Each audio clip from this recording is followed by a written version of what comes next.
Viewer discretion is advised.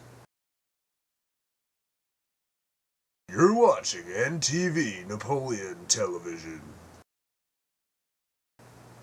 Previously on NTV.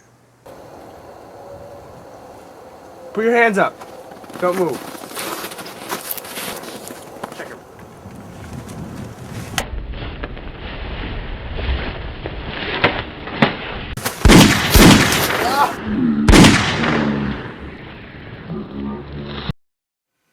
Welcome back to part 13 of NTV's coverage of the Napoleonic Wars.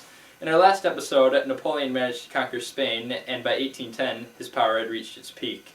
But in a few short years, our ambitious young leader would make the greatest mistake of his military career.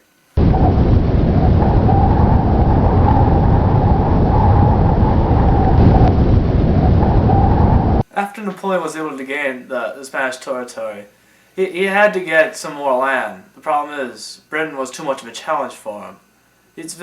For years he'd been trying to attack him, but nothing seemed to work. So he had to go on the continent to gain more land. He had to find someone big, someone powerful. Russia. By 1810, the alliance between France and Russia was falling apart. You see, Napoleon had agreed to marry Alexander's younger sister, the Grand Duchess Anne, but he had also agreed to marry the Archduchess Marie-Louise. So he had agreed to marry two people, which was a big problem for Alexander. The partnership between Alexander I and Napoleon was growing colder day by day. The annexation of Oldenburg into the French Empire just gave the young Tsar more grievances. That and also the continental system that was placed by Napoleon basically made Russian trade nearly impossible to achieve. Soon, the alliance between Russia and France would fall to pieces, and war was soon imminent. With 650,000 troops at his disposal, Napoleon crossed the Niemen River on June 23, 1812. At that time, it was the largest single army ever created.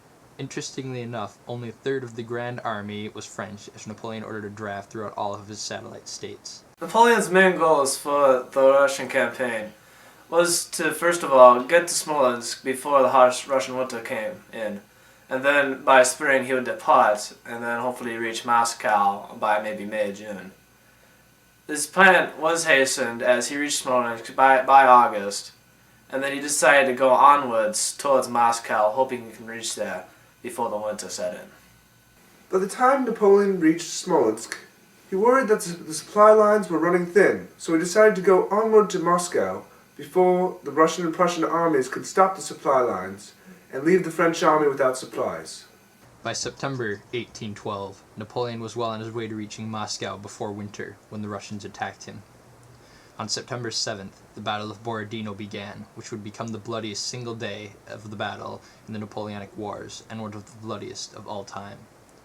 The battle took place near the village of Borodino, and slightly west from the town of Mozhaisk, and would be the last offensive battle fought by Napoleon in Russia.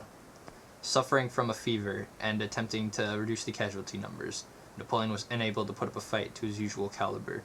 The battle lasted into the night and gave the Russians a chance to retreat and save the army, rather than their city of Moscow.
Alexander was in a desperate situation. Napoleon was right on his doorstep, and Alexander had to evacuate a capital's worth of people within 1 week. Alexander managed to do not only just that, he also managed to burn Moscow to the ground so that when the French got there, they had nothing to gain.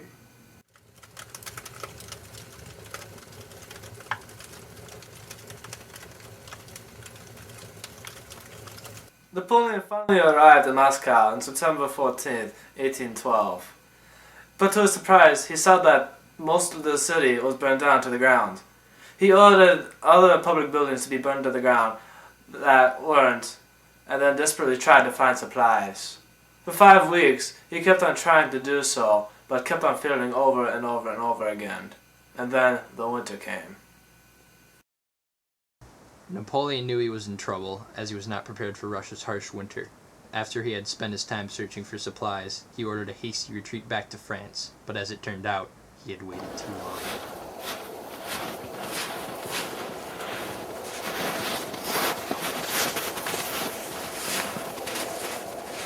Look at